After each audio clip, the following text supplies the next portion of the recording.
Hello à toi et bienvenue dans cette nouvelle vidéo. Aujourd'hui on va parler de la version 2.0 de Shopify et en particulier comment migrer ton thème d'aujourd'hui, de l'ancienne version, vers la version 2.0 qui a plein de bénéfices. En particulier le fait d'avoir un sélecteur de sections sur chacune de tes pages et pas que sur la page d'accueil, et le fait d'avoir accès aux sources dynamiques, aux champs méta sur tes pages produits par exemple, pour avoir des champs personnalisés qui seront dynamiques, comme leur nom l'indique, d'une page produit à une autre, pour avoir des textes qui diffèrent, etc.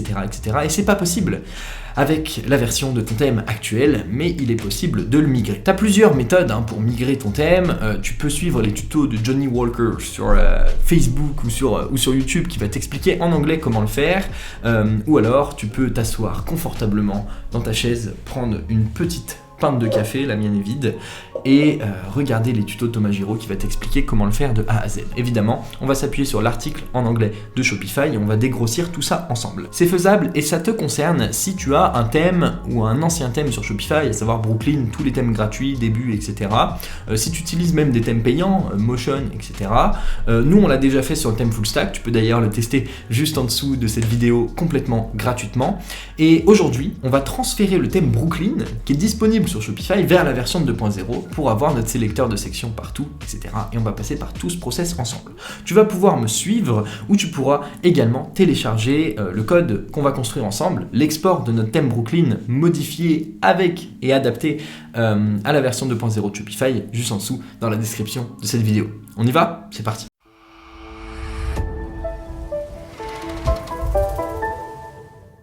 Ok, on va se baser sur la partie de Shopify et le premier truc qu'on aura à faire, ça va être de modifier du coup nos templates pour les passer vers un modèle JSON. À l'heure actuelle, nos templates sont au format liquide, ok, et on le voit là-dessus. Et donc si on navigue nous sur notre page produit par exemple, mettons-nous sur la page produit par défaut, et bien ici on n'a pas de sélecteur de section et on n'a pas accès aux sources dynamiques. Ok.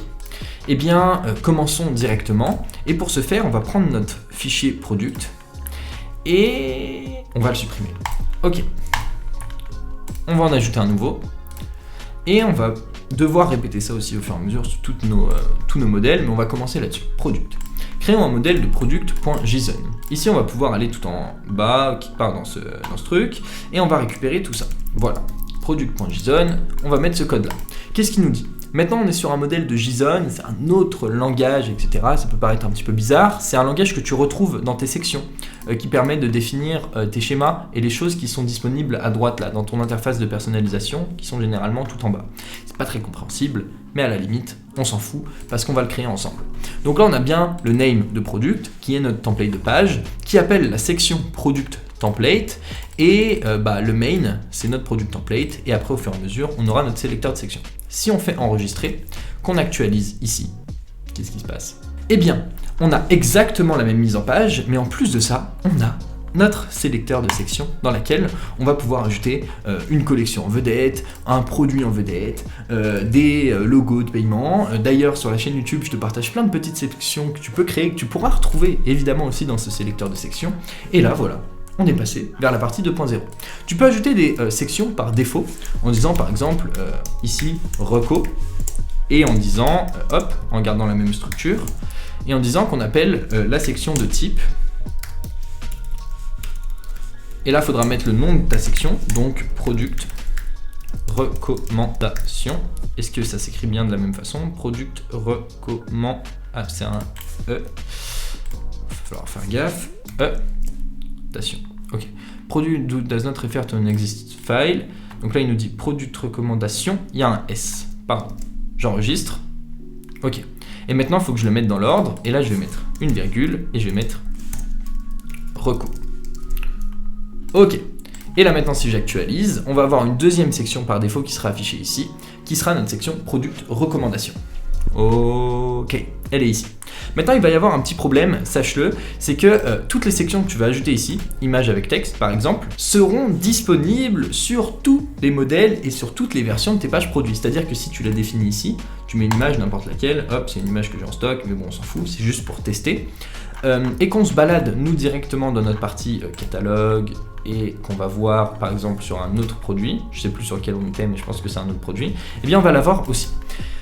La méthode que tu peux utiliser, c'est de créer un nouveau template de page, product, ok, qui aura le format JSON, qui va s'appeler custom par exemple, et là on va le créer aussi. Dans ce modèle-là, on va pouvoir appeler encore une fois la même chose, ok, on l'appellera product custom, ok, et là on enregistre. Et donc maintenant, il va se passer exactement la même chose. Donc là, ça ne va rien changer, on aura toujours notre section image, etc. Parce qu'on a toujours le même modèle qui est attribué. Mais on va pouvoir le modifier. C'est-à-dire que là, si je veux des sections différentes sur une page produit en particulier, je vais pouvoir lui assigner le nouveau modèle qu'on vient de créer. Là, on est sur la partie bague fleur argent. On va pouvoir descendre un petit peu et lui dire du coup default product utilise le modèle de thème custom. Et donc là, les modifications qui ont été apportées au modèle de page produit par défaut, eh bien ne seront pas apportées au modèle de page produit custom. Et donc là, tu vas pouvoir le faire à chaque fois et le répéter de cette manière pour toutes tes pages produits si tu veux. Donc là, j'actualise, on est bien sur le modèle de page produit par défaut. Par contre, si on va sur le modèle de page produit custom, eh bien, on n'a plus notre section. Et donc là, on va pouvoir ajouter une section d'inscription à la newsletter, par exemple. Ok, c'est parfait. Donc là, sur cette page produit, on aura une section en plus qui sera notre inscription à la newsletter. Et sur les autres pages produits qui sont les pages produits par défaut, eh bien, on aura notre section image with text qu'on a définie. Voilà une première partie qui va nous permettre du coup déjà de naviguer et de partir vers la version 2.0 de Shopify et on va pouvoir l'appliquer absolument partout. C'est-à-dire que ça ne se limite pas à notre page produit, ça peut aller vers les templates de page 404, d'articles, de blogs, de cartes, de collections, etc.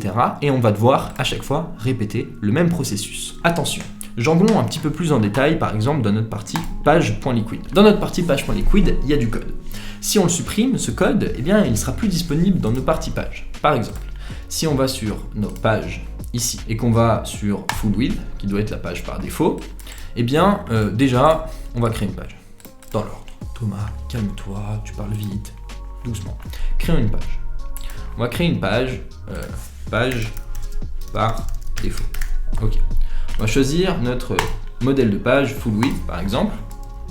Je sais pas quelle est la différence, page.full-width, voilà.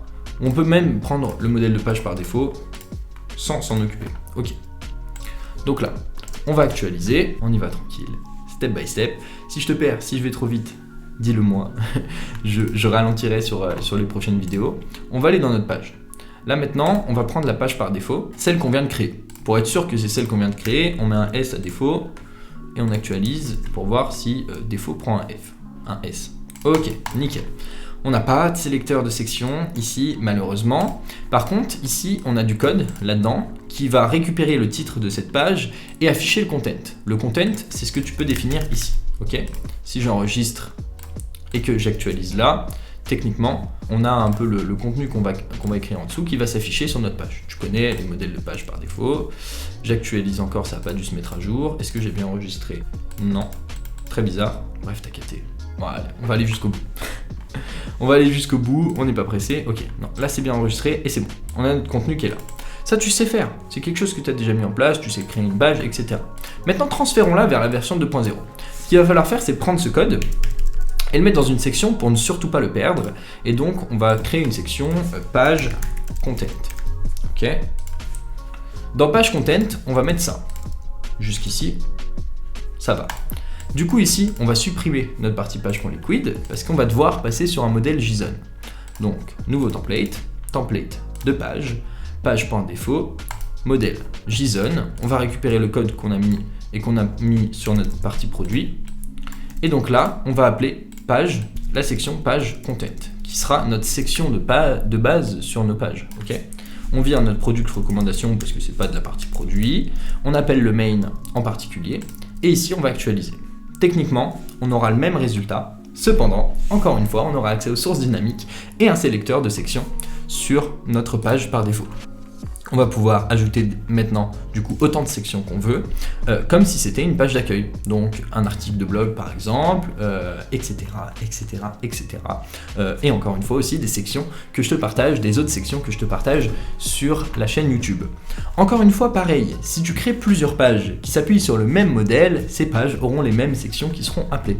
Donc le truc que tu peux faire, c'est appeler et créer un nouveau template de page, lui dire que c'est JSON, l'appeler custom, lui dire d'appeler le même page content pour avoir notre titre et notre contenu de page qui s'affiche dans tous les cas, et assigner un nouveau modèle de page aux autres pages ou aux pages que tu veux, alors je sais pas si c'est français, aux pages que tu veux qu'elles aient des sections qui diffèrent. Tu vois ce que je veux dire? Ok.